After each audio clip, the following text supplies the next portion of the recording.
Hi, I'm Michaela and I've been suffering with chronic pain due to endometriosis and co-conditions for 16 years. I want to share with you what I've learned along my journey and things I wish I knew and had been told along the way.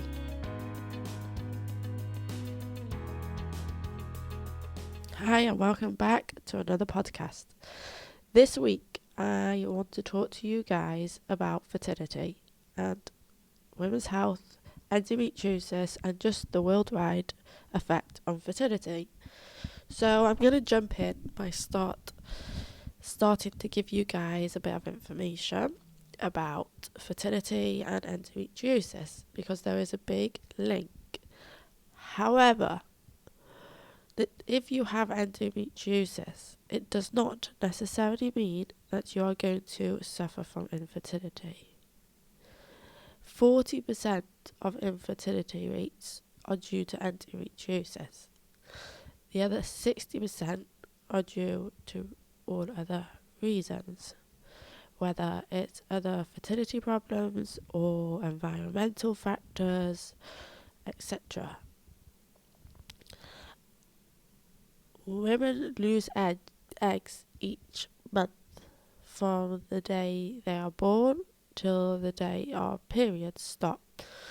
So I want to just talk a bit about how are we taking our fertility for granted as women in this generation.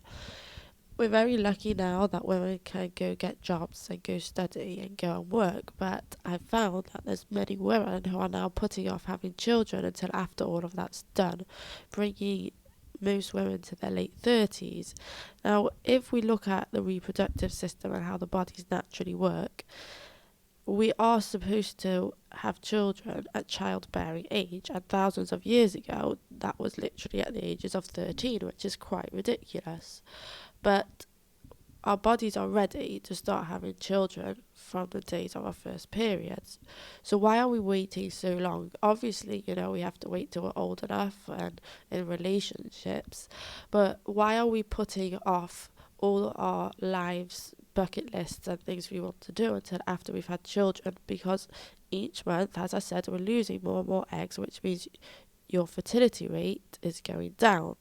And at this point, I would also like to include that the worldwide fertility rate is at the moment dropping by 1% per year. Now, that's drastic if you think about in 50 years, there will be 50% more infertile people than there are now. Now, the figures are quite shocking, and if you already have an illness with a predisposition to infertility, such as endometriosis, then you don't really want to miss your chance. And obviously, the longer you wait and the longer your endometriosis isn't dealt with, the more it will spread. And I did a post, and I'm just going to check it because I can't remember it off by heart, about how many women with endometriosis can't get pregnant. But I'm going to do it the other way around because I've just found it here. It's estimated that 60 to 70% of people with endometriosis can get pregnant. Yeah, so I think what I found was about 40%. So I guess it's 30 to 40% of women who suffer from endometriosis can't get pregnant. Now, you'd think the figures would be higher. There's lots of women in the endometriosis community who struggle with infertility. From the research that I've been doing and the people I've been speaking to, I have found that the longer people have left the condition, the worse their fertility gets. And I'm going to share my story with you now, simply because looking back on my story in hindsight showed me the importance of having children when we can and not waiting. And I know that not waiting is difficult. I don't believe that we have the luxury of people who don't suffer from this condition of waiting till the time's right, until you're ready to feel like your mum, because if we wait, that might never happen. And there's also a few different ways that endometriosis affects fertility. I have 2 children, and both of my fertility experiences were very different. So I'm going to share them with you now to really get across the message of time and how little of it some of us have, especially if you have adenomyosis as well. So I got my diagnosis when I was 18 and I got married when I was 19. I come from a Orthodox community, so although that's extremely young, it was fairly normal. Looking back on it, I can't believe I got married when I was so young, but I did, and amazingly, thank God, it's all worked out.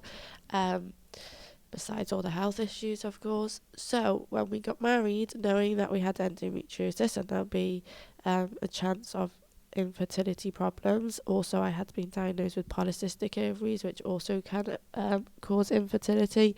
We decided we better start trying straight away.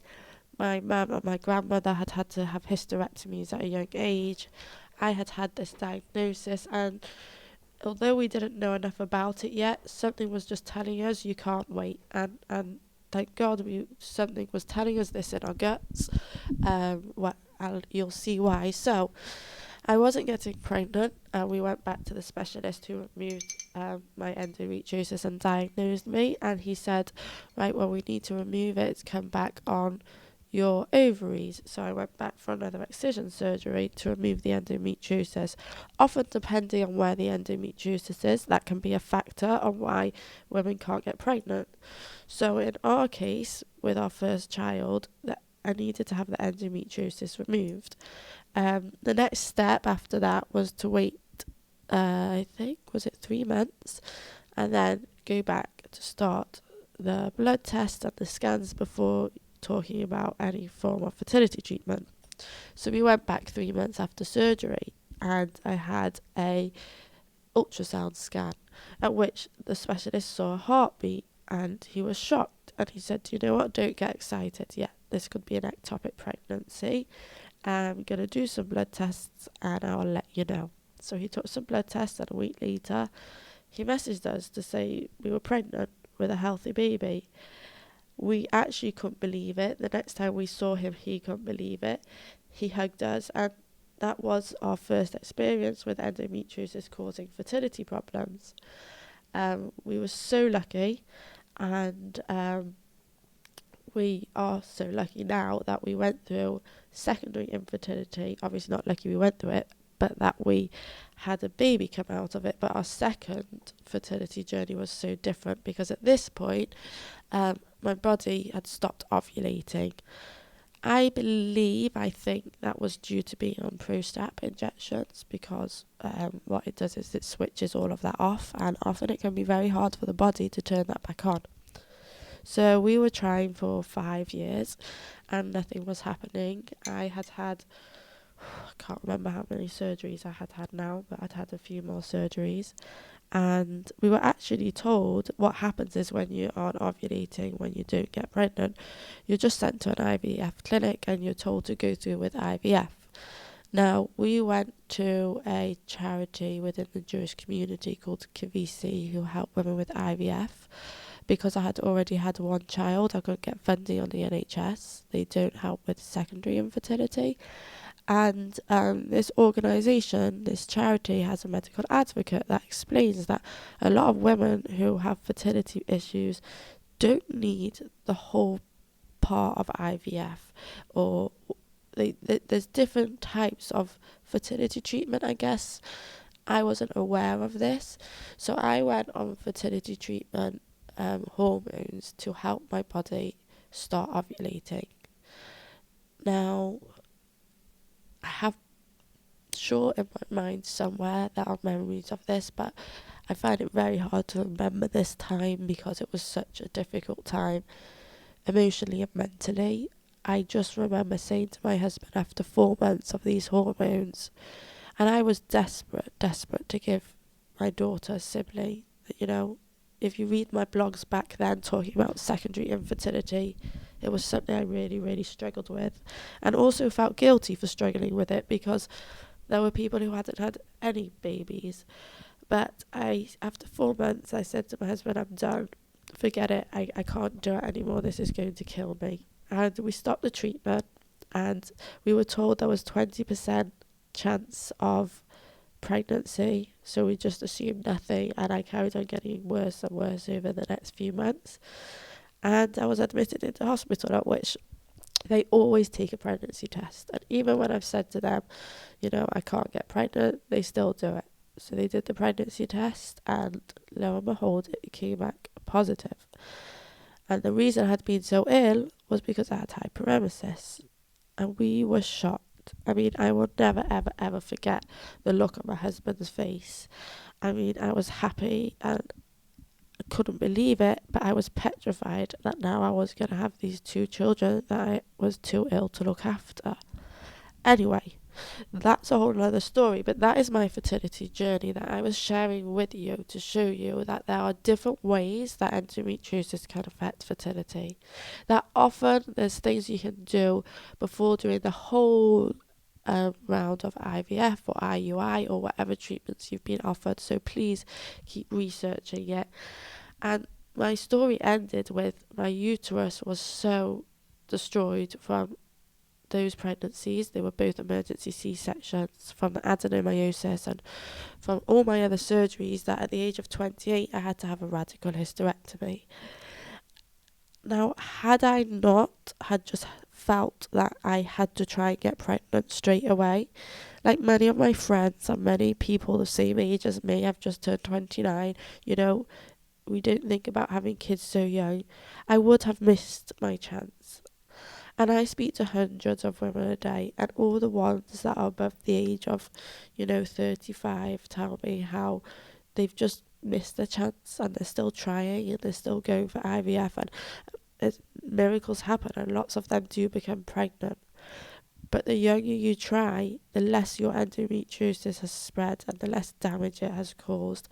And it's so hard to have an illness where it affects you in so many ways. And one of the ways it affects us, and again, this is something people don't know, is that we don't have the choice of waiting till we're ready to have children if we want to know that we can definitely have children, because our endometriosis changes so drastically.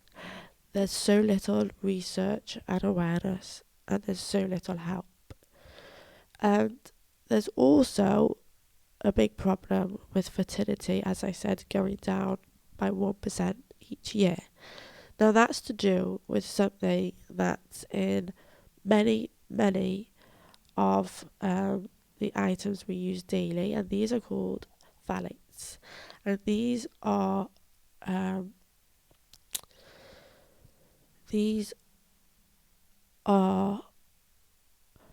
chemicals used that make things like plastic more durable, and it's found in daily products, daily items to make them more durable. We're talking about plastic bags, a lot of clothing, a lot of our beauty products, Tupperwares, raincoats, any food wrapped in plastic, and these are affecting both male and female hormones, as well as research has shown that they are actually affecting the male sperms, meaning that when the babies are born, they are already affected by these hormones. So there is an amazing podcast that Joe Rogan has done with Dr. Shauna Swan, who has researched all of this. She is the leading environmental and reproductive epidemiologist, and she is literally trying to save the world's fertility. So I highly suggest you go and listen to her to look into that more. And I highly suggest that if you have endometriosis, you start to think about how hard it is, which I know it's so hard to having to accept this, that your fertility is something that you can't wait for. And I think as women, we have to stop taking fertility for granted and assuming that fertility is a given, and assuming that there's enough time to wait till I've travelled the world, or until I've got my degree, until I've bought a house, because sadly there just isn't enough time to wait. And what's happened there? I should do that again. And I think as women, we have to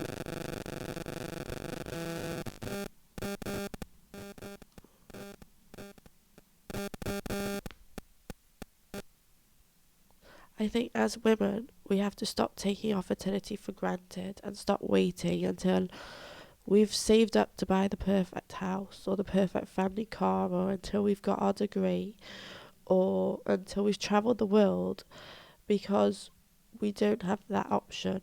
Because our uterus, how I always felt, was like a ticking time bomb, and it does run out. And whether you have endometriosis or not, your fertility at the age of 25 won't be the same as at 30 or at 35.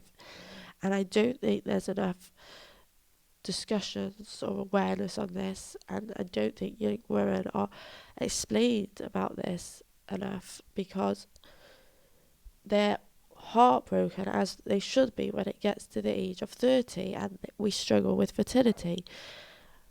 But if we were explained that our fertility would be a lot higher and a lot more chance of us getting pregnant at 20 and at 25, I think that would change the lives of many, many people.